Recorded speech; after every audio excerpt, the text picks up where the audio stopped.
Jump, thank you so much for taking the time to do this. Yeah, thanks for having me on. Appreciate it. Appreciate you taking the time to have a conversation. Well, the pleasure's mine. Let me see. So, before we begin the discussion, if it's okay with you, I'd like to talk a little bit about how you came to atheism. I think your story is a very interesting one, and we can contrast it with my position on theism. So, if you'd like to go ahead and begin, how you came to atheism, and then maybe I'll have some questions or I'll have some comments about it. Go ahead. So I didn't identify as an atheist originally. I was born into a religious family and went to Catholic school, Catholic grade school, Catholic high school, and I lost my faith sometime in middle to late high school because none of my prayers were answered. At that point, I hadn't looked into any of the philosophy or the arguments. It was just purely based on feelings. And several years later, when I started to get into philosophy, is when I learned about atheism and the different positions and the arguments and identified and became a really true atheist. Very interesting. So I think this is a good point, or a good point to differentiate how two people can come to examine the evidence and come to exactly or diametrically opposed conclusions. Because I was also raised Catholic, went to Catholic schools, never particularly religious, but there did come a point where I began to look into the evidence, to study the evidence. And the more I studied it, the more I became convinced that, objectively speaking, the Catholic position was the most rational. So it's very interesting because I think this is kind of a indicative, as a whole, in general, of the traditional and historical arguments for and against God, that there are some incredibly smart people on either side of the argument. And in the end, the argument or the decision of the person ends up being more of an emotional thing than a rational thing. Would you agree or disagree with this? For some people, sort of. So I think that the way the human brain works, it's based on emotion. And if you lose the ability to have emotions, you lose the ability to rationalize too. So just by the way the human brain works, emotion is the primary center of the brain. But I really don't care about people's motivations. I care about if the arguments objectively work, regardless of people's motivations. So I don't think the motivations of why people convert is really irrelevant to whether or not there is actually evidence one way or the other. So like whether the evidence convinces people doesn't matter. It's evidence whether or not it convinces anyone. Sure. What I mean is that the evidence or the lack of evidence is out there objectively in the world. Yeah. And there are some very, very bright people who say that evidence demonstrates that there is a God. And that there are some very, very bright people who conclude the opposite. So it seems, objectively speaking, looking at this realistically, objectively speaking, that would tell me that the final decision ultimately is based on something like emotion. Otherwise, there would be no incredibly intelligent people who look at the evidence and say, no, that there is a God. Sure. Does that make sense? Sure, but I don't think the decision part is what matters. Whether or not what convinces people isn't really important. What matters is, does the evidence objectively work? Sure. I agree with you there. I suppose I can understand you too. And I think all of the historical and traditional arguments for theism, I can certainly put myself in the position of an atheist or an agnostic and completely understand. Because I've had some theist scientists on the podcast, and I take the devil's advocate position, despite the fact that I am a Catholic and a practicing Catholic. I take the devil's advocate position, and I argue that their arguments don't work, precisely because of what you've indicated previously, that they're not convincing. They're based on faith, or they're based on emotion. A faith and an emotion that I share, but I can be objective enough to see that the arguments don't work from a scientific or an objective standpoint. So I'm willing to concede that. And I think that's a good place to start the discussion. I'm going to offer a novel discussion today, and it's based on something more objective.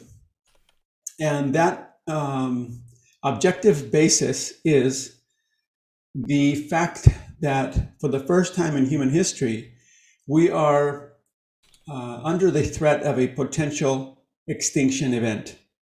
It's non-zero possibility. Like global warming? So, no, nuclear weapons, genetic engineering, it could be any number of things. Could be global warming. I think with global warming, most people agree that it's not an extinction level event, but certainly an all-out nuclear war, most people agree that could be an extinction level event. But that's not the only thing. There's several other potential threats, none of which is really important at the moment. Only the fact that we are at a point in history where it is a potential threat. Are we willing to begin objectively from this starting point? Yes, humans could destroy themselves. Okay, and do we agree that if humans destroyed ourselves, it's not a good thing? It would be better to not destroy ourselves than to destroy ourselves. Depends on your view of objectivity. It's definitely subjectively bad. I don't know if the universe From a human, yes, no, I'm sorry. From a human perspective. Yeah. From a human perspective. Objectively, we can't know, but certainly from a human perspective, I think we agree that it's better to continue to exist than it is to not continue to exist. Yes, most humans would agree. Fantastic. Okay, and the ones who don't, interestingly enough, have a very simple solution, but the vast majority of them don't take it.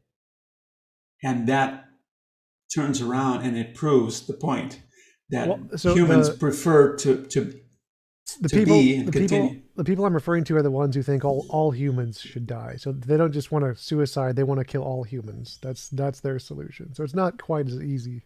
But I see. Okay, but we agree, you and I agree, that this is not a reasonable position, correct? I don't know. Their position seems reasonable based on what they want. So I don't think it's not illogical. It's just I don't like it.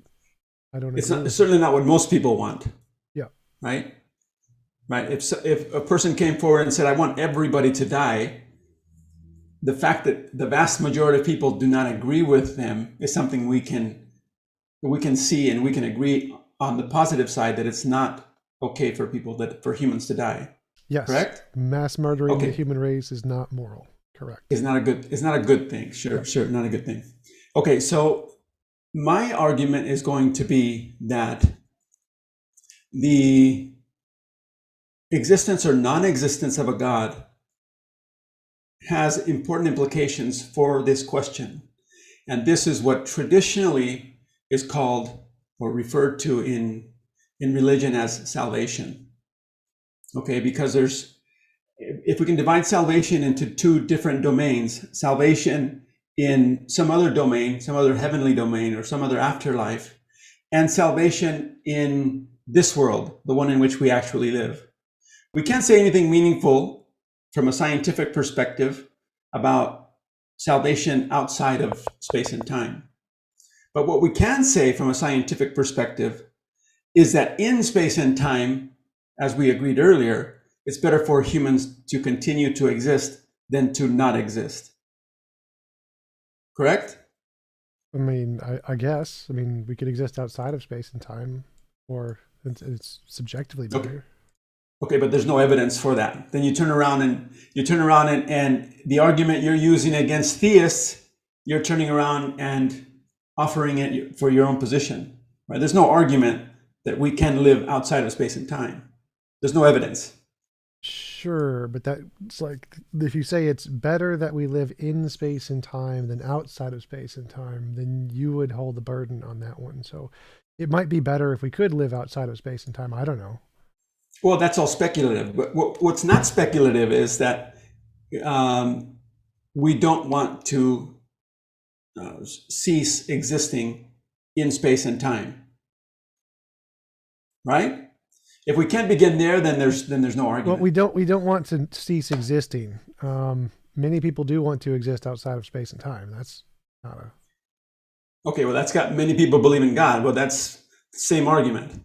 yeah. There's no evidence for that. It's without foundation. Their desire to live outside of space and time there's absolutely no evidence for that. Well, there doesn't Right? need to be. Like it's not saying that we need to show that that place actually exists. It's just what they want. So they don't actually need to show that that thing is real to have the desire. Okay, so I understand what you mean, but going back to the ground, or the foundation, for the vast majority of humans, we don't want to die Sure. in a nuclear war, for example. Sure. Okay, that threat is real. Okay, so on a planet that's full of nuclear weapons and where other types of threats are threatening the human race, right? My argument is that the position, and this is where we might differ, the position that there is no God, there is no evidence for God, can be understood analogously in the following way. Imagine two people, two adults at the side of a lake. They both are, let's say they're both parents. Their children are swimming in the lake, and the children are drowning, right? And so the theist position is, let's save the children, analogously. Let's save the children. Let's jump in, swim after them, get them out of the water. The atheist position, again against this background of potential human extinction, is you can't prove to me that there is no God. To me, it's about as useless or senseless to argue this as it is to argue in that emergency situation that there is no God. In other words, we're in a predicament as a species, right? So the thing is, how are we going to get out of this predicament? How are we going to figure out a way to govern ourselves, to manage the planet, to get rid of the nuclear weapons so that we are not under threat of extinction? That is the number one question for all humans at the moment, right? Because we agreed that we don't want to go extinct. But there is a potential or several potential extinction level threats that we're facing. And the atheist position is, you can't prove to me that there is no God. What's the analogy here? Like, so yeah, the analogy I agree we have to find a solution to the problems, but whether or not God Sure. exists isn't, the position on God isn't a solution one way or the other. It is based on what I'm going to argue today. Oh, okay. So what I'm doing is setting up the foundation, right? So let me review. Okay. We've agreed that historical and traditional arguments for and against God are inconclusive. They're not definitive. Sure. There's many, very smart people that look at the evidence and say, I believe there's a God. And there's many, many smart people who look at the evidence and say, there is no God, and you can't prove that there is a God. And the people who believe in God can't prove that there is a God in any definitive scientific way. Sure. So what I'm going to argue today is that the argument for God offers something of value to our predicament as a species facing the threat of extinction. What is that? I'm sorry? What is the thing of value that it adds that atheism doesn't add? I'm going to describe it in the next few minutes. Okay, but I wanted to set that up first. That's the argument. Okay, could you? So your traditional approach is that tell me why you believe in God, and I'll tell you why it doesn't make sense. Right? Well, the argument you're making, the pragmatic argument, is very similar to Pascal's wager, to Claire Kinshaw's argument that we need to have Islamic religion instituted because it's better for society. It's very similar to many arguments, but you still haven't presented the argument yet. So it's kind of like, I'm still waiting. What is the argument? What is the thing that religion provides that atheism doesn't? Because I don't know of any such thing. Okay, so there's several different steps and several different levels of abstraction. There's quite a complexity here that's based on theoretical physics and moves through social choice theory and political philosophy, also voting theory. So before I get into the details of that, I'm going to try to speak in a very, not necessarily analogical way, but simplistic way about what the argument is. The argument in religion is that we're made in the image and likeness of God. There is now research at the cutting edge of theoretical physics that demonstrates with fairly compelling mathematical force that there is a symmetry between the way information is processed in the human brain and the way information is processed in nature. So there is a symmetry between the way physics works at the fundamental particle physics level and the way the cosmos functions. Well, sure, so this our brain is a part of the cosmos. So yeah. Exactly. So there's a mathematical symmetry. Understanding this mathematical symmetry leads us to resolve some of the biggest open questions in political philosophy and social choice theory.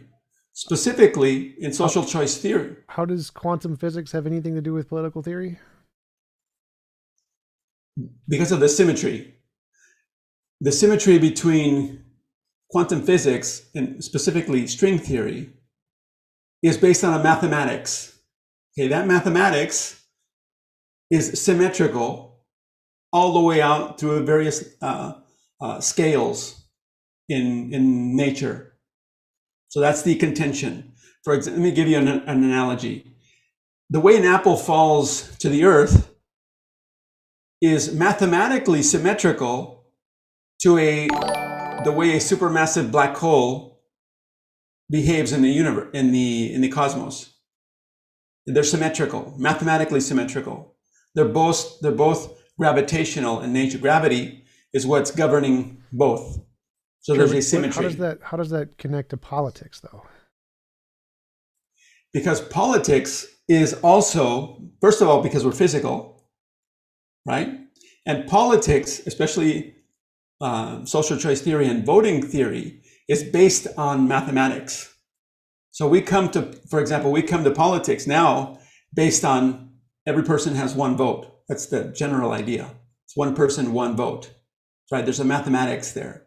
But that mathematics has no symmetry whatsoever with the symmetry that governs gravity or governs the cosmos. Right. So there's no symmetry between the politics and the physics. No symmetry between one person, one vote. But if you adjust the math, adjust the voting theory, there can be a symmetry. So that if you base your voting theory on the inverse square law, so that some people have a square of the voting power that other people have, right? Then you approximate the symmetry that exists in nature. Okay, so and you resolve, in addition, you resolve some of the biggest open questions in social choice theory. This is not just speculation. This is actual, real mathematical solutions that have been demonstrated. Wait, so how does this? Obviously, we could give people a square more powerful or less powerful of a vote. Like we do that. That's what the Electoral College does in the states. But what is? I mean, it doesn't solve any problems because the problems are what is the most fair system, and nothing in physics answers that question. So yeah, I disagree with you. This is the argument that physics does answer this question, and specifically, Arrow's impossibility theorem is a theorem that founded the modern academic field of social choice. Kenneth Arrow in about 1950 got a Nobel Prize for demonstrating mathematically why democracy is impossible. So they call it the impossibility theorem. Yeah, I know. So It's the voting thing where you can't get all exactly, desired properties in voting because exactly. one law is contradiction other. So he demonstrated that it's impossible, right? Because they're contradictory. But what this does, by using the physics by using the math that comes from physics, you resolve Arrow's impossibility theorem, and you resolve other open questions about political theory and political philosophy. That's the idea. If you could actually solve that and write a paper that demonstrates how you solve that, that'd be great. But there's several papers that are written on this. Several. Well, if there was actually a solution to Arrow's impossibility theorem, it would have been refuted.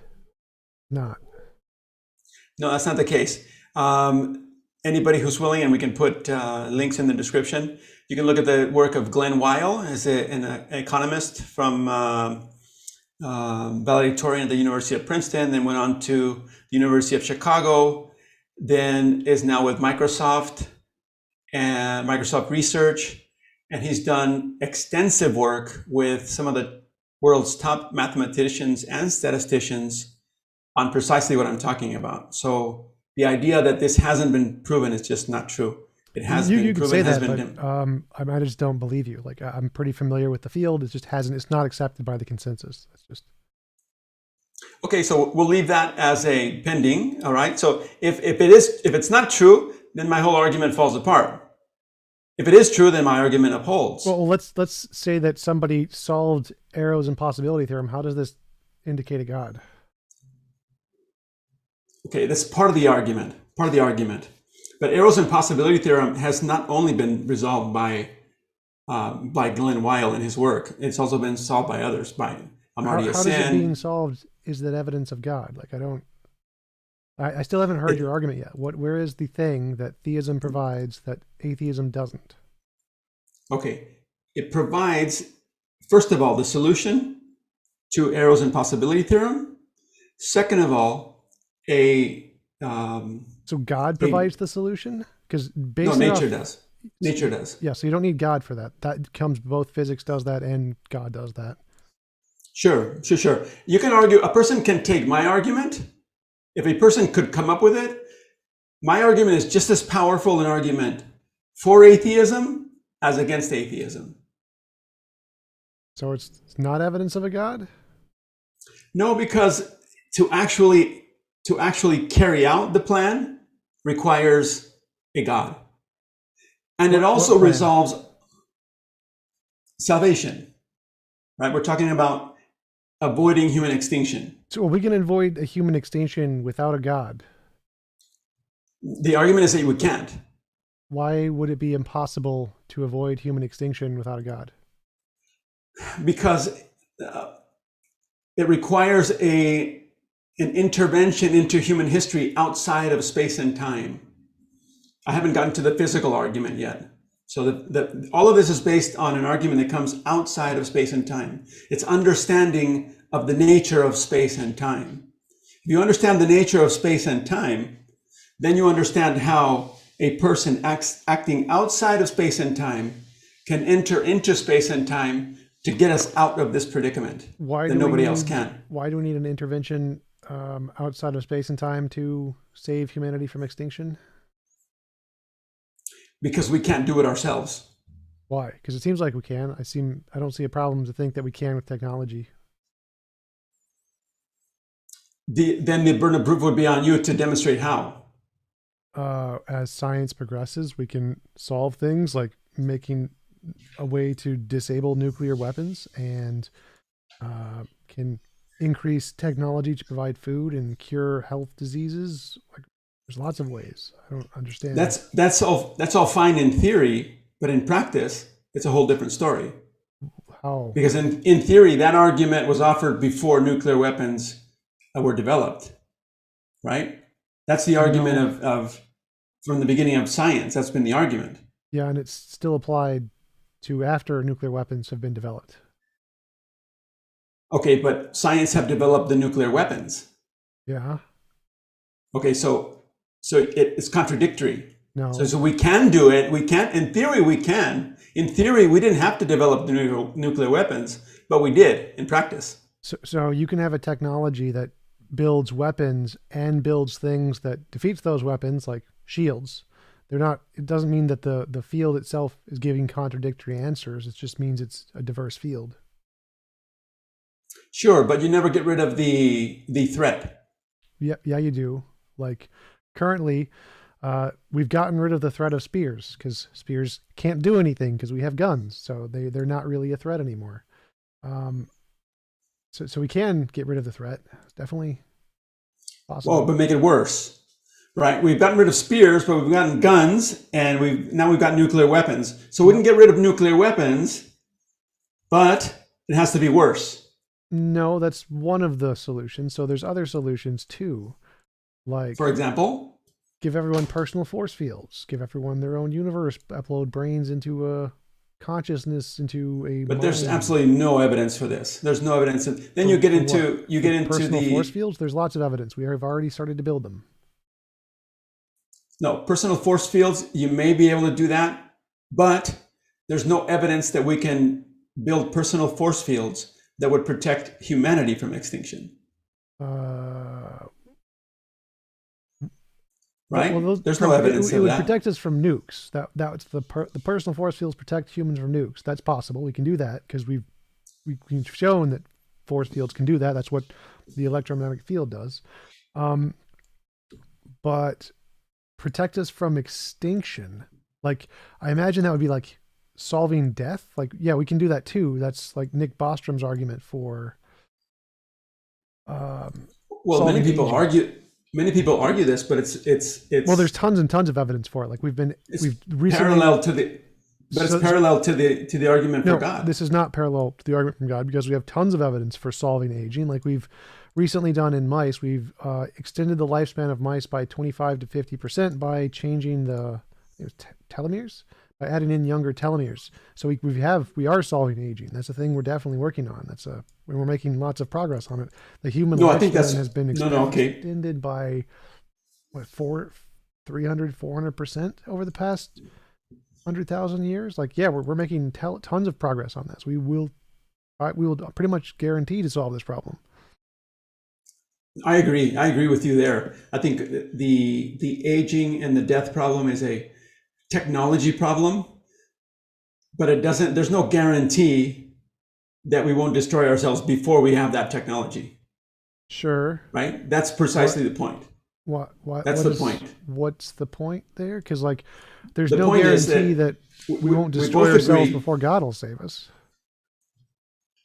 No, then it's a matter of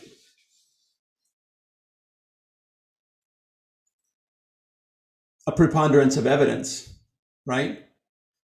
There's one thing to hope and wish that we can make evidence of what? Of evidence that there is a mechanism through which we can avoid human extinction, right? It's one thing to say, no, we'll solve aging. We'll be able to live forever. It's one thing to say it. It's another thing to actually provide the mechanisms, the academic mechanisms to get there and the description of how to do it. Sure, but and to resolve. So I would agree with you there, but I'd say that the only evidence we have of the only method that can do that is science. I don't see any other method that has provided any basis to do that other than science. I agree. There is only science. There is only physics. There only is physics. But so my argument is say physics. The argument is that we can't. Yeah, that's so. In order to solve human extinction, we need science. Science we do perfectly well without a God. So it seems like we're moving towards solving human extinction without a God. It's fine. It seems that way, but you have to, if that's your claim, then you have to demonstrate, and let's compare, right? Like going back to the original analogy of two people standing by the pool, right? I love the progress that we're making here, by the way. It seems slow, but we're making good progress, especially for this being a novel argument. Going back to the original analogy, two people standing by a lake, the children are drowning, right? One of them has a proposal, the other person has a proposal. That's a question of, okay, let's use logic and science to compare and contrast the proposals. Okay. Right? Yep. Right? So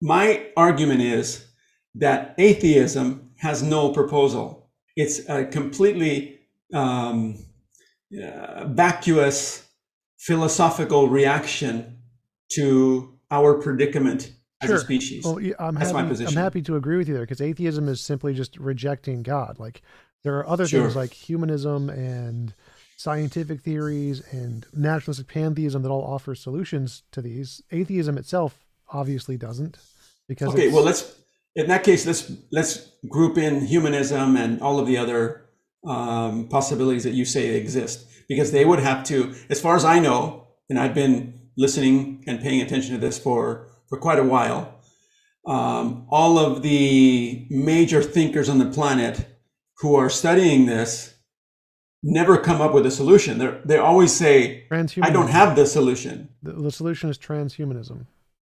Okay, transhumanism is a theory, but there's no evidence for it.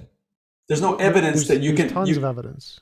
Like we've installed chips into brains. We've installed machines as arms. We've replaced parts of your brain with machines. Like, this is a very well-known thing.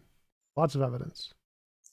Okay, then maybe we mean different, or we're talking about different things when you say transhumanism. Transhumanism means overcoming biology by making our bodies mechanical in one way, uploading our consciousness to computers, putting ourselves in positions where we can't die, solving aging through technological means. These are transhumanism. Okay, so in that case, it would be a question of, again, going back to the analogy,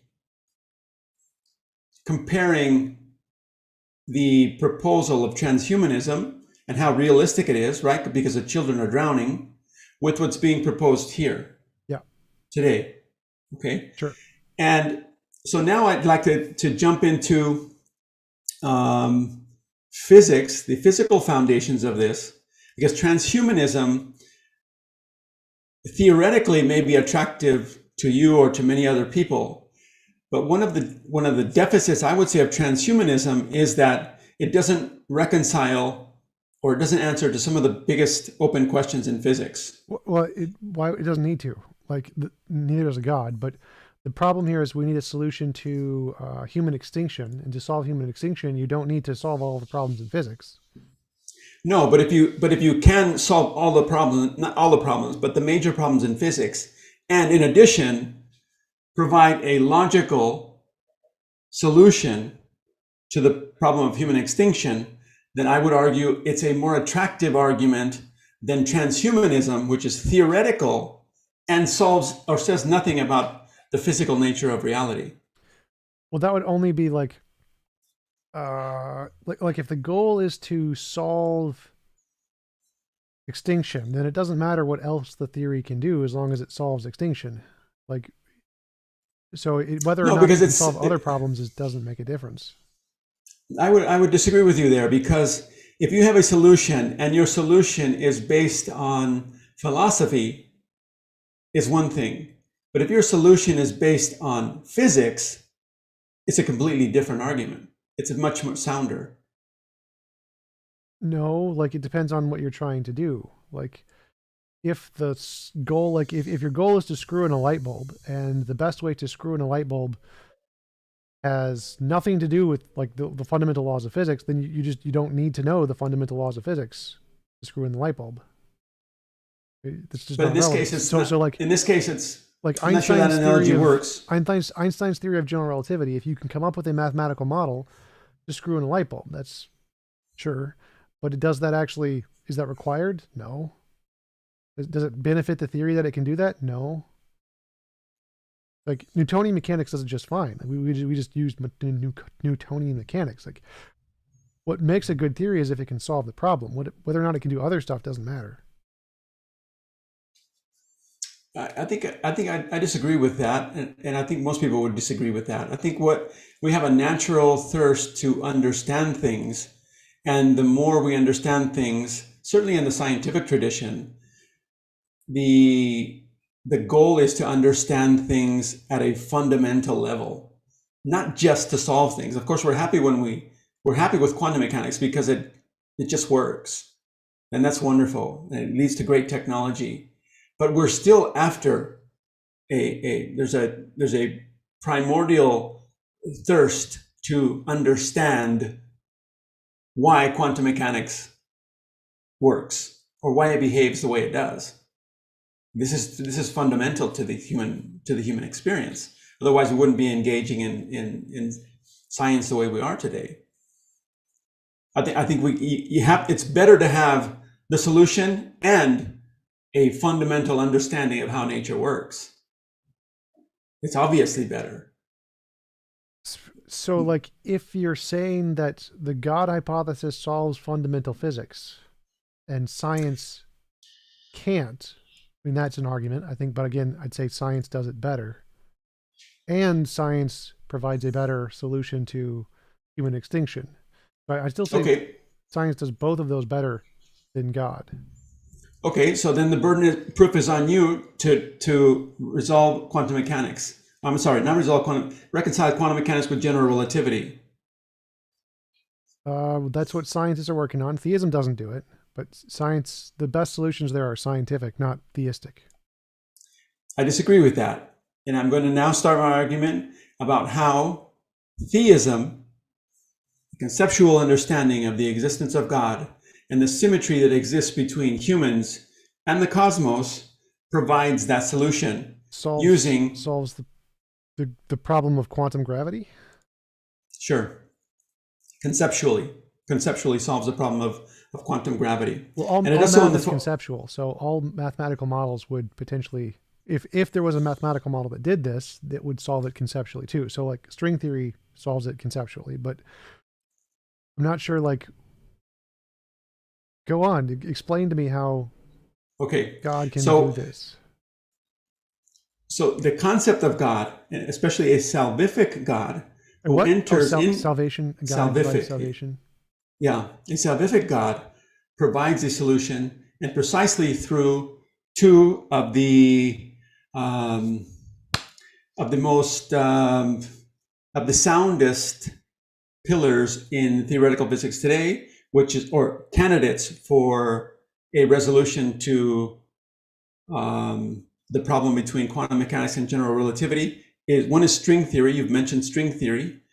And string theory is the leading candidate to do this, right? Right. So string theory is like the best that humans have been able to do on this scientific trajectory to understand nature, right? So after 400 years of rigorous science, string theory is the leading candidate for how to understand nature. Problem with string theory is it can't be tested so far, and it leads to things that are apparently incomprehensible, such as the fact that we live in a holographic universe, the fact that there are multiple dimensions, or the idea that there are multiple dimensions. That's the problem with string theory. It can't be tested, multiple dimensions, holographic universe, etc. So that's one pillar. Well, that seems to be less bad than God here. So all of those things have a better, stronger basis in reality than God does. So why would God be better than any of those things? Well, fantastic that we agree that this is all founded on reality. This has a very solid basis on reality. What's missing is an understanding of what that means, what it is. Okay? What reality is? No, what 10 dimensions or multiple dimensions, a holographic universe, and the fact that we can't demonstrate it, we can't test it. Well, I know what those are. Those are mathematical constructs that are derived from the math of reality or of physics. But that's better than God. So all the properties in God are not grounded in physics. All the properties in string theory are grounded in physics. So I would agree with what you said earlier. Having it grounded in physics is better than not having it grounded in physics. So string theory would be better than God. Yes, thank you. I agree that string theory would be better than God as a word. But if you can explain God and in string theoretical terms, then that's better than not being able, than string theory just as it is at the moment, that we can't understand what it means to live in a holographic universe. We can't understand what it means to be multiple dimensional, to live in a multiple dimensional universe, and that we can't test it. Okay, so all three of those things.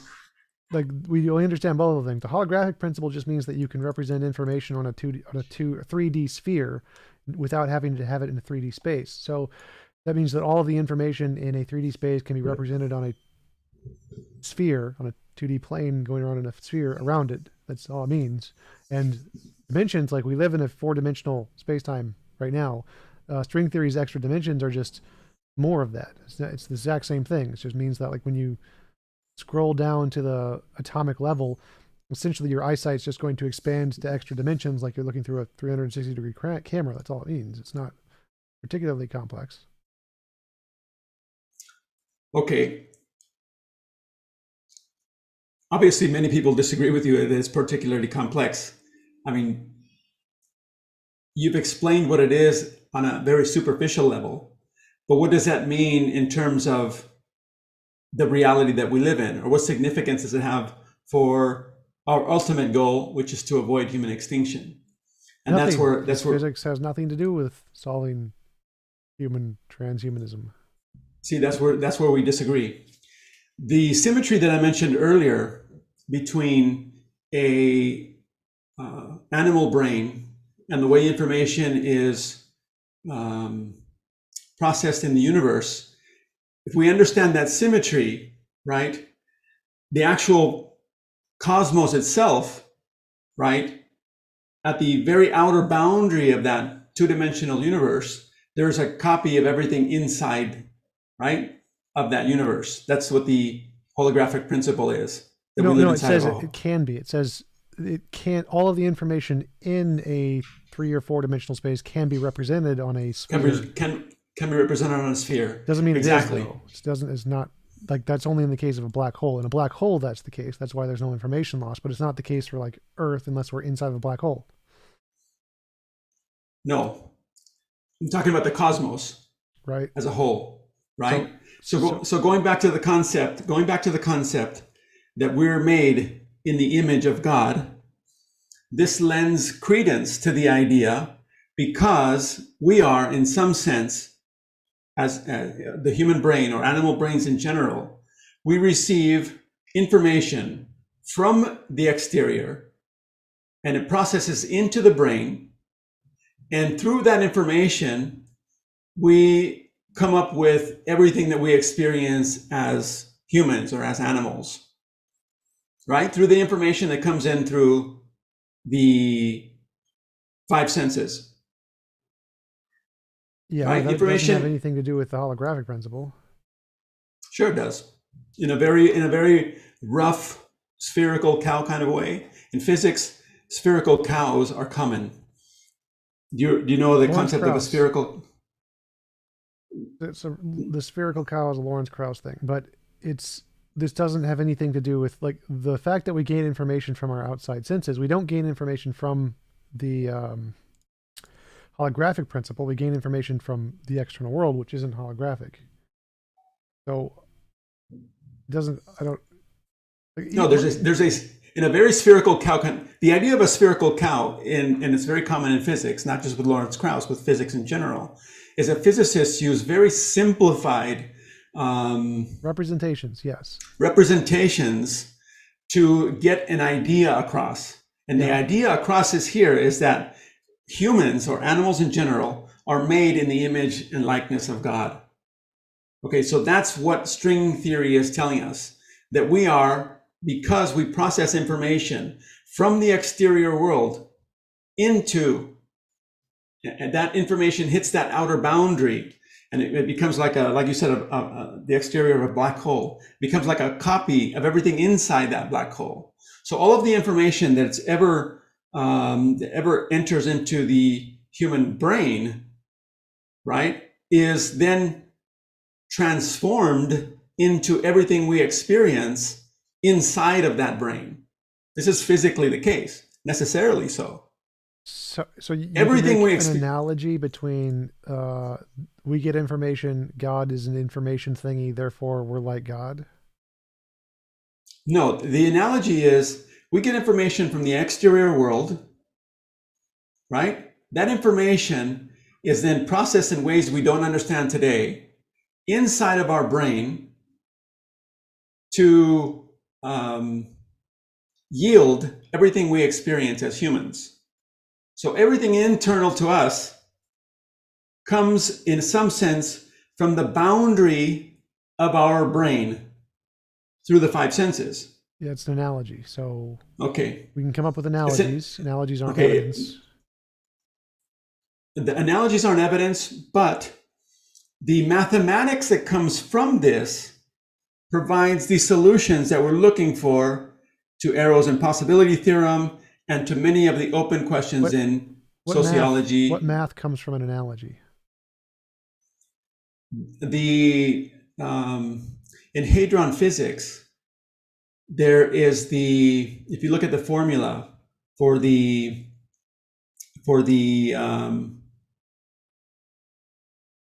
for a fundamental string, you'll find that the square, the quadratic math, plays a critical role in that. Just as gravity falls off as the inverse square of the distance of one object to the other, in the same way, that physics is reflected, that math is reflected in the fundamental string, in string theory.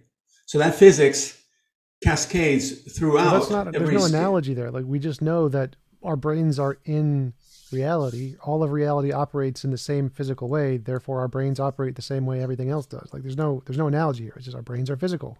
Sure. No. The analogy is that we're made in the image and likeness of God. The analogy is that all of the traditional historical arguments for God start to make sense in a way that is much more useful and practical for humanity than what science or humanism or atheism can provide. That's the argument. How? Because all this is also explained by physics. Like, we're made in the image of stars because we have the exact same physics as stars. So physics explains all this too. I'm not seeing what any of this has to do with God. Well, if you allow me to take the next step, right? So what I've argued so far is that there is a symmetry between information processing in animal brains and the way information is processed in the universe itself, in nature. Because they're literally the same thing. Like, yeah. Yes. Okay. So this corresponds to the traditional Christian argument that we're made in the image and likeness of God. Right? It corresponds. If you want to make that into an analogy, you can make. There's a conceptual. What is this? There's a conceptual symmetry there. Okay. So again, our goal is to get to the salvation and to compare. Ultimately, what we want to do is compare what results from seeing this theistically versus humanistically. So then ultimately what we want to do is compare transhumanism and the proposals of transhumanism with the proposals I'm going to set forth today and in any future arguments if I set them forth. Okay, so that's the goal. Do we agree on that? Sure. Okay, so the other string theory is one pillar. Another pillar is known as the two-state vector formalism. The two-state vector formalism is put out by several people, but the primary proponent is a physicist by the name of Yakir Aharonov, one of the most respected and accomplished physicists in the world. He's an Israeli physicist. And just by coincidence, not coincidence, just as an interesting aside, all of the physics here that I'm mentioning, all of the physics here is absolutely disproportionately put out by Israeli physicists. It's just a curious aside. Yeah, it's a curious aside. More PhDs and Nobel Prizes than everybody else. They're incredibly intelligent. In other words, it's just an interesting aside that the Jewish people who put out the Bible in the first place are now, several thousand years later, also putting out the leading ideas in physics and pretty much every science, right? But all of the physics that I'm talking about today, coincidentally enough, is disproportionately Jewish. Yakir Harnov, Einstein, Susskind, Witten. I mean, the list goes on and on. Yeah, Especially with the throughout whole history, there was one group of people who were the ones who made the biggest contribution to the field. It used to be Christians in the Enlightenment, and then before that it was Muslims, and then before that it was the Chinese. So yes, there are the people who are the most educated in the field are the ones making the most progress in the field. Sure. Okay, but that doesn't cover why the impact of the Old Testament and the Jewish religion. Of all the different religions and all the different ideas that have ever been concocted by humanity, we happen to be dominated by a set of Jewish stories. Just because of war. They won the wars. Okay, there might be many different causes, but we can't escape the fact that it's the way it is. Yeah. Right. And in any case, that was just an aside. I was talking about Yakir Haranov and his two-state vector formalism. What he does with his two-state vector formalism is he resolves another one of the biggest mysteries in physics is the measurement problem in quantum mechanics. So the idea that when you delve more deeply into the fundamental nature of particle physics, you get to a point where a particle is not in one location. It's in several locations and in many locations at the same time. So one of the biggest mysteries for the last century has been, wait a minute, that doesn't make sense. That doesn't correspond to the way the world behaves. And it's an outstanding problem for many. For myself and other people like Yakir Aharonov, it's resolved. And I think it's really interesting because the way he resolves it is he's saying, and I agree with him, because there's not two of you in different places. There's only one of you. In this world, there's only one of you. You're sitting on your sofa at home and we're having a conversation. There's not another one in you in another universe. And there's no evidence for that. It's a framework that's offered, right? The many worlds or the multiverses, but there's no evidence for that, and it can't be tested. So what he says, and I agree with him, it's nonsense.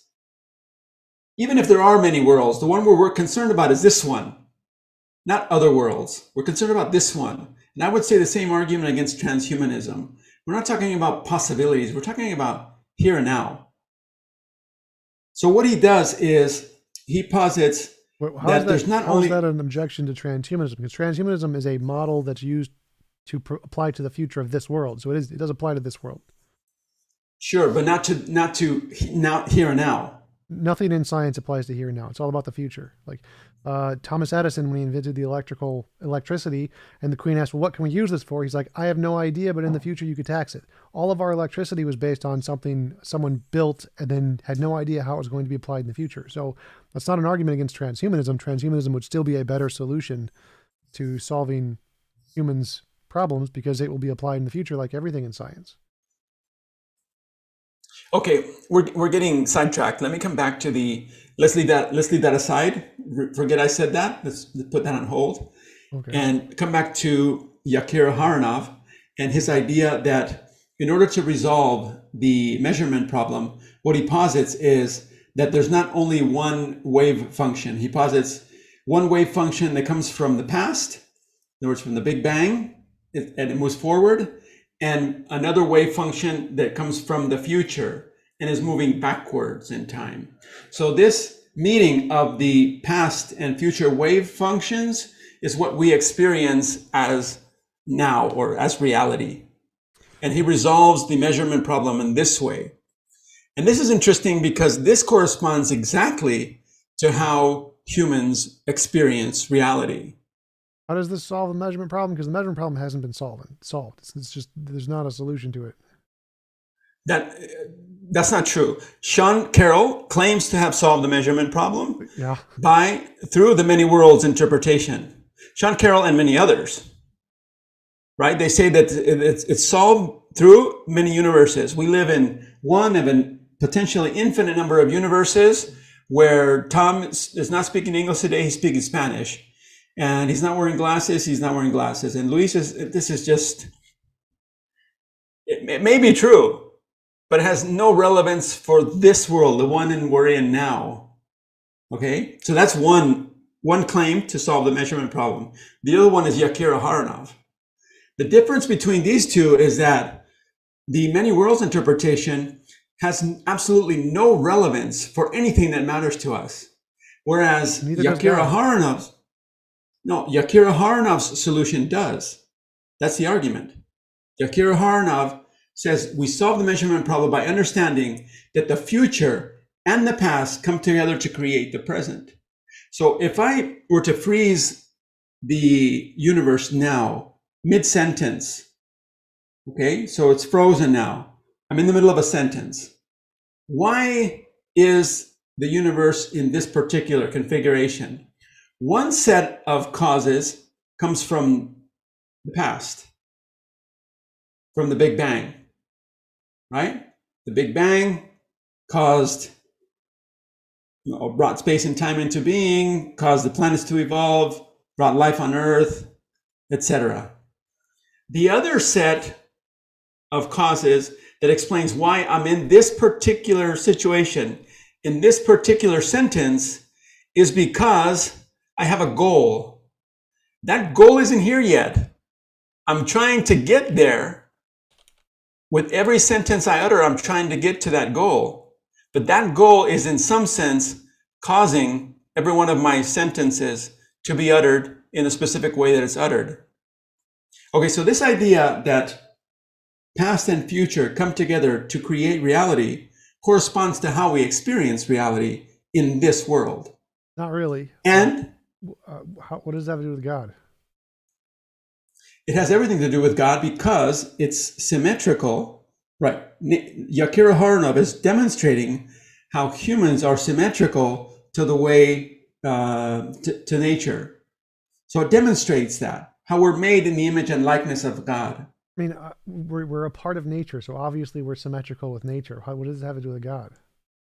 Okay, this, again, it corresponds to the idea that we're made in the image and likeness of God, and that God, only God, has the power to enter into history to get us out of this situation, to get us out of this predicament. And then it's just a matter of, okay, comparing and contrasting. You say transhumanism can do it. Fantastic. Let's meet another day and let's lay forth the argument of how transhumanism contributes to the biggest problems that we're having as a species, and we'll compare and contrast. Then the debate comes different, right? So my argument is that not only that only a God entering into history, solving mathematically and physically some of the biggest problems that we're having in the various branches of science, but also getting us out of this predicament that we're in of potential extinction. That's the argument that I'm laying forth for God, that I'm setting forth for God today. In addition to this framework resolves all of the major objections that historically have been made against the idea that there is a God. For example, the problem of evil, the problem of evil is the major one, but it resolves the problem of evil. How there can exist an all-good, all-knowing, all-powerful God and evil at the same time. Well, I'm still not seeing the one thing that theism provides that atheism doesn't. So all of physics is all atheism. All of the comparison, all of the analogy between human brains and information in the universe, all physics, no God. Transhumanism can solve the afterlife, no God. So all of this can be done with no God. In theory, again, we'd have agreed that we'd have to compare and contrast. Going back to the original analogy of two people standing by the lake and the kids are drowning, okay, let's compare what transhumanism has to say, and let's compare what's being proposed here. Okay. I think that's fantastic, right? And we'll see which one is more logical, or which one is sounder. No, I think that makes a lot of sense. At least we've gotten to this point where, in my past discussions with atheists, they're not even willing to concede any of this. They're not willing to concede. I think it's just an emotional argument. So I think, much to your credit, you've been able to concede that we need to avoid human extinction, and one potential solution to that is transhumanism. Right? Yeah. Okay, so let's you're not seeing it because I haven't laid it out clearly. This is the first time I've tried to get it out as clearly as possible. But those are the claims that are being made. If you'd like, we can continue today, or you can give it some thought, or you can ask me questions or objections that you might have. Well, I'd still need evidence that there was something like I think you said compare the models. Like what we need to compare the models. Like I still see science is obviously better at everything, and theism doesn't accomplish anything. No, you can't argue for science because I'm arguing for science. So we're both arguing science. I think so the difference is a scientific world with no God seems to be able to do everything you've asked for and do it better than any model of God. the difference is the person of God. That's the difference, right? There's a scientific model because God does not act through anything other than science, right? But science alone, without the person of God, then there's a missing actor. Missing right? actor. So we yes. don't need. Physics works fine with no actors. Why would we need an actor? Because we're trying to save ourselves. We don't need an actor to save ourselves. We are the actor. Okay, then we come back to the argument that, okay, produce your argument. Let's see what your argument is. Transhumanism. Yeah, science. Again, you can't say science because I'm using science too. Science without God can do it just fine. No, but God and science is the same thing. It's semantics. Science doesn't have any kind of intentionality to it. So there's no intentionality required for science. You don't know this. You don't know this. Yeah, because science was invented by humans. Okay. You mean nature does have intentionality to it, according to the work of Yakir Haranov and his resolution to the measurement problem. Nature does have intentionality because there's a future that's coming back to cause the present. Okay. Okay, so science as an activity, no, but nature certainly does. Science as a human activity doesn't have intentionality objectively, or in other words, seen objectively, seen abstractly. You can't say science has intentionality, but the humans practicing science certainly do, and nature appears to have intentionality, again, based on the work of Yakir Haranov. And not only Yakir Haranov, this squares with our experience of reality, number one, common sense. And number two, it goes back to the beginning of philosophy with Aristotle's four causes, right? One of them being final cause. There's a final cause to things, right? What causes a cup is my intention to create that cup. So your argument is that nature has intentionality, mind best explains intentionality, something like that? No, nature has intentionality, and this explains some of the biggest puzzles in physics. So it's false. Nature does not have intentionality. So you can posit that. There's no evidence for it. It's not in any way accepted by anybody in physics. So that's just false. Well, I disagree with you completely. You don't get to disagree. We can just check the poles of physics. Sure. Yakir Haranov is one of the most respected physicists in the world. That's a heel to authority. One of the most... His respect doesn't matter. Like what matters is what is the consensus of the experts in the field.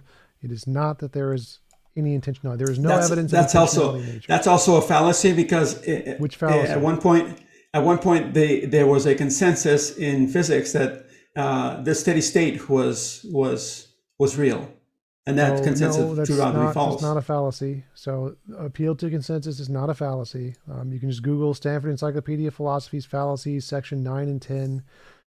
Fallacy, and Argumentum ad populum fallacy is only applying to like average people, and an appeal to authority is only when they're not actual authorities. Appeal to consensus is not a fallacy. It is the most reliable source that we have. So no, it's not a fallacy. Okay, let's not call it a fallacy. Let's not say that you can't be certain of it. Sure. Because in the past, consensus has often been wrong. Consensus is the least wrong of anything ever. Okay, but it's not always right. Yes, but it means anything else you posit is going to be more likely to be wrong.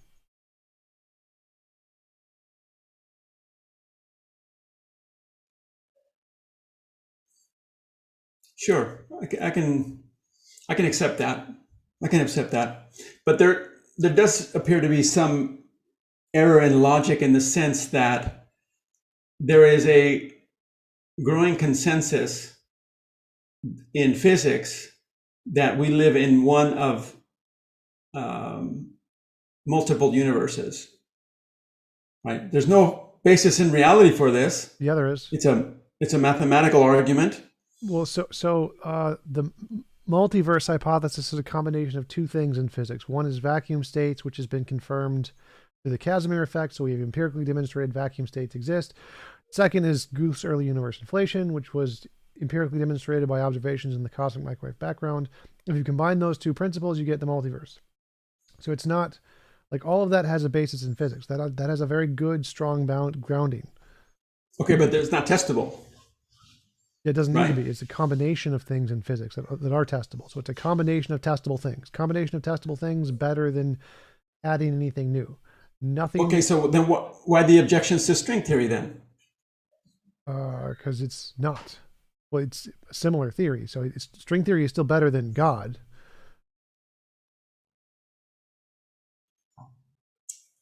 I would argue with that. It depends on what you mean by God. The argument I've laid forward today is that they're basically synonymous.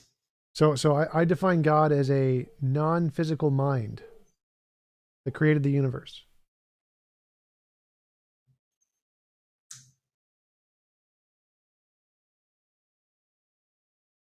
Okay. Would you disagree? Would you define God differently? I don't think God is non-physical. I think God is physical.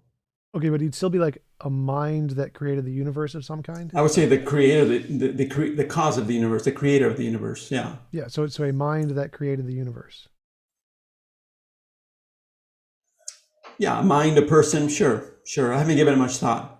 Okay. But the traditional definition of God works for me, certainly from a Catholic perspective. Okay, so that creator definition of the of universe. God, putting in a mind that created the universe, is a worse model than any kind of atheistic model that doesn't have that. The atheistic models can solve everything in physics and all transhumanism better than any mind hypothesis that there's some kind of mind that created the universe. Well, that's your opinion, but if the God hypothesis, the God concept, is virtually synonymous with string theory and these two-state vector formalism, then what you're saying is not true. It's false. Sure, but it's definitely not. So we know that nothing in string theory says there's a mind that created the universe. That's not in string theory at all. No, but you don't have to be. It doesn't have to be in string theory for it to be. There's a practice in physics, and Feynman talks about this a lot. Well, you said that this was synonymous with string theory. Like string theory doesn't say mind anywhere. That's the argument I'm laying forth here. You're saying and this is you're presenting a model of string theory that does have a mind. Is that what you're saying? Exactly. Here's what I'm saying, and this is an important point. Feynman, who is one of the most one of the biggest names in physics, respected physicists of the past, maybe in history, right? Feynman and any number of other physicists today commonly or often understand and repeat the idea that in physics, interpretation is critical. Interpretation is critical. You can take the same exact phenomena, the same exact physics, and understand it in several different equivalent ways. Yes, it's known as the But problem of and underdetermination. Feynman allow me to finish, please. Feynman says any good physicist is open to any number of different interpretations because he doesn't know from where the next interpretation or breakthrough is going to come. So what I'm offering here is you can understand string theory as not mind, or you can understand string theory as mind. Understanding string theory as mind solves all of the major problems that we're having in social and political philosophy. Okay, so I That's the understand your argument. argument now. So that's a much clearer explanation of what your argument is. But I don't. There's nothing in string theory or understanding string theory as a mind that solves any of that. But you can claim it. Well, where does this? How does this solve anything? Well, that's the argument. Again, Well, that's the Feynman conclusion. says You that said we you can, said your conclusion is okay, that that we can, sure. Then it's a matter of comparing. You're saying, I'm saying that understanding string theory as mind, or as an aspect of mind, leads to desirable outcomes, not only in understanding physics and understanding some of the biggest mysteries in physics, but also the biggest puzzles in other areas of science and philosophy. This is self-evidently better than an interpretation that leads to confusion, that does not lead to any implications about anything that matters, and certainly doesn't lead to the solution to the human predicament of extinction. what? Because again, I'm saying everything without the God, without the mind, seems to be able to do this better. So what problem does the mind thing solve that the non-mind doesn't solve? Again, the mathematics and the voting theory. Let me summarize the voting theory problem, right? The voting theory at the moment is, say you and I have disagreements, right? You and I are having a disagreement today, right? We're disagreeing. Sure. So this is common.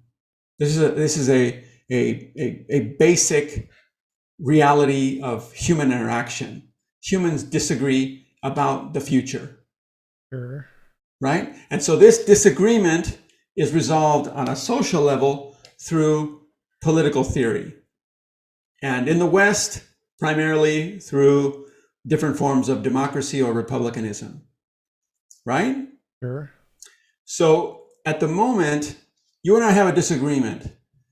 So what democracy or our current best understanding or best practices in political theory say that if you and I have a disagreement, we come together to vote, right? My vote is one, your vote is one. That's how we solve this agreement. We know from Arrow's theorem and we know from practical everyday reality that this way of resolving problems resolving our differences has major problems in many different areas. Okay, so going back to your early question, how does understanding string theory as mind resolve this problem? Through common sense, through a long chain of logic and science, of course, through common sense in the following way. If two people come together to build a house, one of those persons puts in 99% of the work, and the other person puts in 1% of the work. And they're able-bodied, right? They're free, they're normal, they're equal in every other way, except one of them puts 99% of the work, the other one puts 1% of the work. Okay, so then they have a difference about what should be done with the house. So the question is, how do we resolve that difference? What do you think is a good solution to that? Well, there's lots of different good solutions to that. It kind of depends. Like, give me one. One would be like socialism. The one who did the work gets the house. The people own the means of production. Another one would be the guy who paid for it gets the house. So if I pay a worker to build my house, then I get to keep the house, even though I didn't do most of the work. So there's lots of different models that solve that. Okay, so let's say the one who put in 99% of the work also put in 99% of the capital, and the other one put in 1% and 1% of the work and 1% of the capital. Which ones of those two should, or how should the difference about the house be resolved? The guy who did the 99% should get the majority of the house. Common sense, right? Sure. Yet we live under a political system in the West, dominates in the West, that no, they each should have one vote. This is asinine. It's a dumb idea, and it's going to cause orders of magnitude more death on the planet, my prediction, than all of the socialist wars combined in history, because it's a very, very dumb idea. So, Democracy will cause more deaths than socialism. yeah, I think not democracy, the idea that people can come together and have equal votes. That's a Democracy. that's a very that's a very dumb idea. Yes. That's a Uh, very dumb idea. From Arrow demonstrated that as democracy, that it's a dumb idea. From the beginning of history, it's been known as a dumb idea. And I just demonstrated to you in an example that it's a dumb idea by analogy. If one person is putting in 99% of the work and 99% of the capital, why should the person who puts only 1% capital and 1% of the work get half of the goods? It doesn't make no sense. the Makes point absolutely no sense. the point of voting is to make an incentive for people in power in order to adjudicate their policies, and so that they don't get too powerful and too corrupt. So the point of voting, like voting, really doesn't do much of anything. The whole point of voting is just to make sure that the people in the leadership have to accommodate some mitigating force so that they don't just do whatever they want. That's all it's doing. So it's not like you don't get a house. Like the person who's voting doesn't get a house. All they're doing is um, essentially is just being a ball and chain for politicians to make them not be able to do whatever they want. So it's not, voting isn't like magic house ownership. No, you're going to the wrong level of abstraction. Voting resolves differences. The purpose of voting is to resolve differences. Voting as it is now in the United States or in Europe, yes, I agree. Voting doesn't do all of these things, but at the right level of abstraction, voting resolves differences. This is what voting theory does. It's how to, in fact, this is what social choice theory as an academic discipline is all about. It's how do we aggregate different preferences that people have. This is exactly what it's about. Yeah.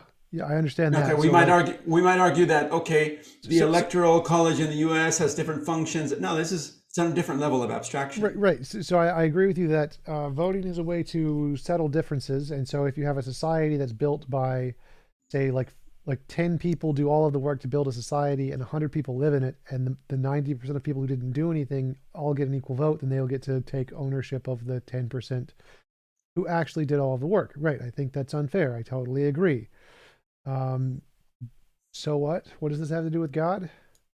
Again, the math that comes from understanding string theory as mind, Aharonov as part of that mind, gives us the mathematics that resolves this common sense problems with voting theory, and more importantly, or maybe just as importantly, resolves academically, statistically, mathematically, Arrow's impossibility theorem, and a whole host of other problems that we have in social and political philosophy. Okay. So you're, That's the difference between saying, okay, transhumanism can save us, and understanding the universe, understand that we're made in the image of God, how that will save us. well, again, those are two completely different things. God can help save us from voting theory, and God can cure humanity of death, are two completely separate things. Um, so No, I see them as the same. the same. Because I see them as the same because you're positing that transhumanism can get us out of the predicament that we're in at the moment, but you're not saying how. I'm telling you exactly how. By making human Through beings immortal with no. by resolving the contradictions and paradoxes that exist in our current understanding of voting theory and political philosophy. Again, because we're borrowing the math not from conjecture, not from philosophy, we're borrowing it from physics and string theory. What does solving voting theory have to do with preventing extinction? Has everything to do with preventing extinction, because we know from experience that people aren't equal, right? So we put on a continuum of people most likely to get rid of nuclear weapons and least likely to get rid of nuclear weapons. So if you put the right mechanisms and voting theory into practice, what you get, or what you want to get, are the people that are least likely to want to destroy humanity.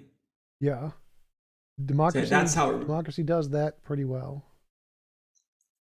It seems contradictory. Then why is the planet full of nuclear weapons? Because much of the world doesn't have democracy, like China, Russia, North Korea. Okay, so you say democracy does that pretty well, but there's China is not a democracy. What? China's not a democracy. Right. Right? Yes. So there's a conflict. There's a conflict there. China's a nuclear power. The US is a nuclear power. Yep. There's a conflict of ideas there. And the potential outcome of that conflict could be human extinction. Could be. Right? And so we have two options. We can approach this problem democratically, or we can approach this problem through the Chinese conception of government. Right? There's two different models, and they're irreconcilable. Right? But this is a reality that we're living in. But that has to be resolved, or it doesn't have to be resolved. But if we want to minimize the threat of human extinction, then it behooves us to resolve that. Yeah. Correct? Sure. What does this have to do with God? This has everything to do with God, because, again, the mathematics that comes from understanding string theory as mind provides the mathematics that resolves the problems in voting theory and in common sense approach to how to govern ourselves and reality. Okay, so your argument is that understanding string theory as having a mind provides math. No. Understanding string theory in a framework of mind. Yeah, same thing. Understanding string theory. String theory doesn't have a mind. Yeah, obviously the model doesn't. This is just, I'm not saying it exactly specifically, just in general. So string theory has a mind in it somewhere. Like the model entails mindness exists. All right, so if you understand that string theory entails a mind in it somewhere, then you get math that can solve the voting problem so people can vote to eliminate nuclear weapons, therefore God. No, the therefore God is that we don't have the ability to do this ourselves. We can't do it ourselves.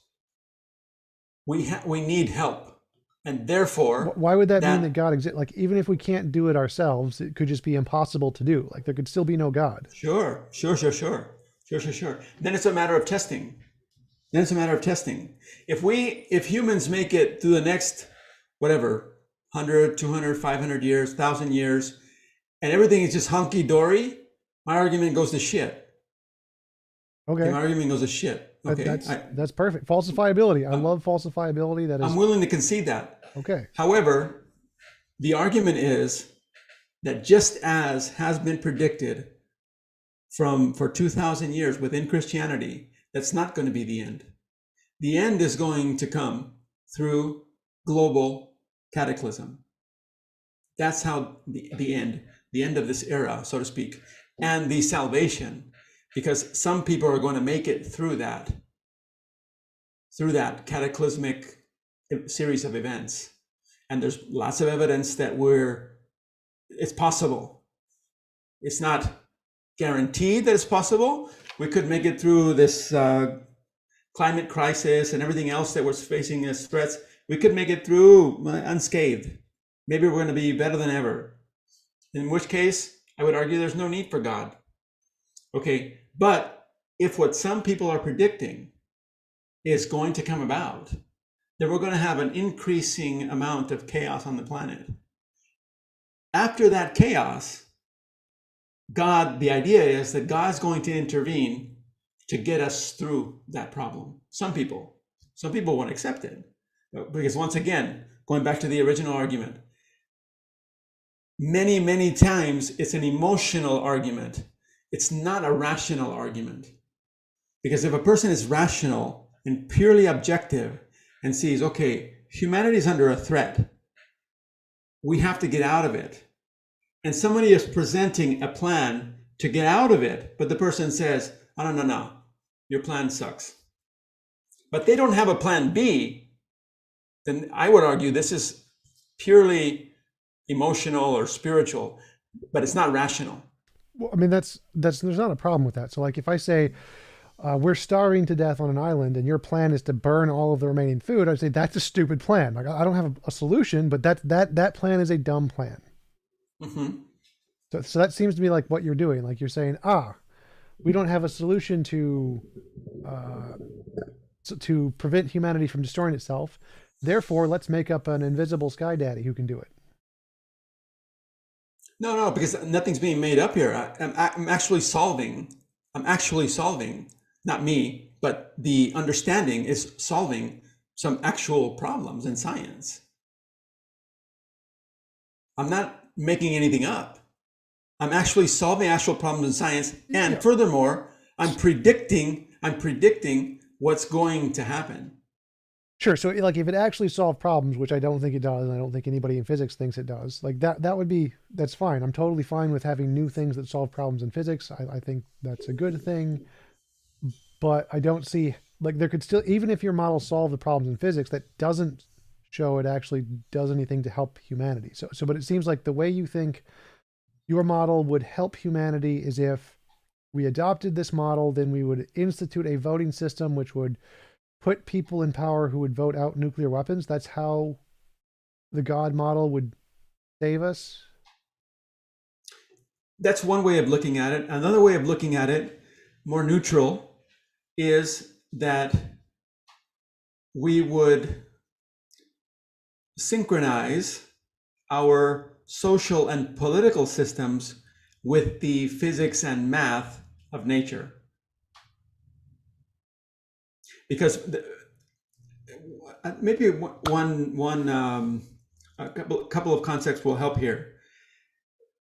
At the very fundamental level of physics, there is attraction and repulsion. In fact, at the outset of the scientific revolution, Isaac Newton opened up the preface to his Principia Mathematica, and he said, this is my, I'm paraphrasing here, he said, this is my best effort to understand nature. It's a poor effort. I wish I could understand attraction and repulsion, because my gut feeling is that this is the essence of nature, attraction and repulsion. Interestingly enough, several centuries later, we're still faced with the same mystery. We don't know what gravity and dark energy are, right? Gravity and repulsion remain the central mysteries of nature. So going back to the idea that there's a symmetry between how the mind works, or how an animal brain works, and how nature works.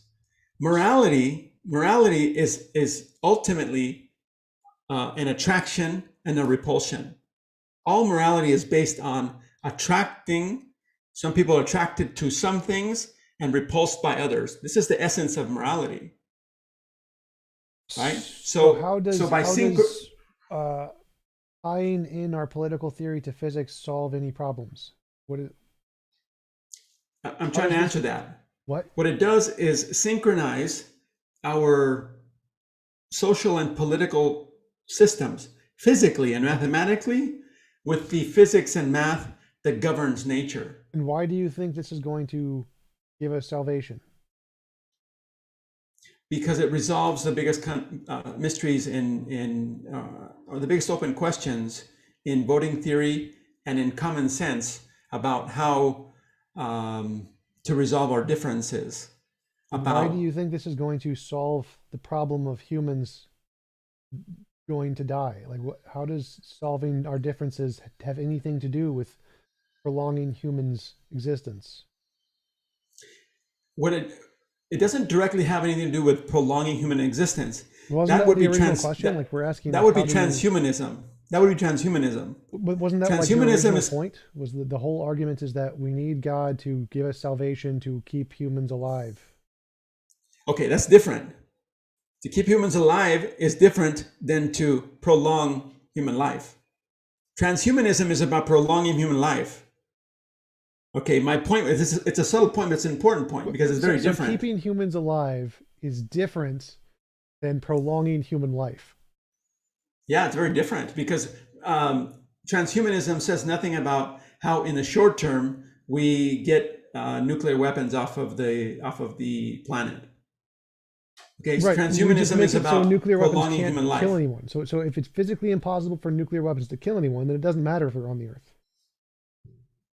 Well, not necessarily, because that would get rid of nuclear weapons, but it wouldn't resolve the problems with, for example, genetic engineering or with other kinds of war. It resolves one type of warfare, but not all kinds of warfare. It would resolve all of them. So if it's physically impossible for gene manipulation or war to kill us, then it doesn't matter if they're here.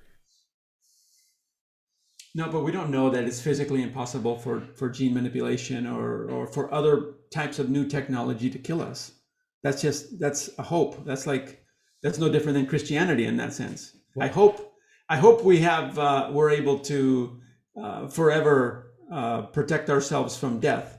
That's just like Christian hope. Then yes, it's no technology is different. the only thing that's ever worked to do this. So that is the most reliable method to infer as the one that could actually do this. Well, sure, that makes sense in within the time frame that we're living. It makes sense, but again, it's just hope. It's It's induction. not. It's not hope. It's saying like this method has worked and it's the best method we've had in the past that's ever worked. So if you want to Yeah, I present don't a think new we. method, you would I need don't think some. we disagree. I don't think we disagree about that because ultimately what I'm offering is science anyway, but I'm offering a different way of understanding the science in a way that makes sense, that other interpretations don't make sense. Well, I like that you presented a falsifiability criterion. You said that if humanity keeps going for like the next 300, 500 years or whatever without destroying, then your model is falsified. I think that's probably going to happen. So I think that your model will be falsified. And so I'm happy with that. But I'm happy to wrap up. It was nice chatting with you. It was a pleasant conversation. I'm going to get some food. So do you have anything? Do Okay, you I want to tell appreciate people? it. Do you want to tell people where they could find you, like your podcast or links or anything? Sure. Well, the channel goes under my name, Luis Razo Bravo. I'm on YouTube, and you can find me just by searching through the name. I take on some of the biggest open questions in physics, philosophy, and especially management. And I'm happy to talk to anybody who would like to talk about these things. So I appreciate it. What about you, Tom? Can you tell Yeah, us I about yourself and do. what you do? Yeah, I'm a YouTuber. I have a YouTube channel, youtube.com/TJump. I debate professors and philosophers, theists on reasons to believe in God, philosophy, epistemology, morality, that kind of stuff. That's what I do. Thanks again for chatting. It was a pleasant conversation, and talk to you later. I appreciate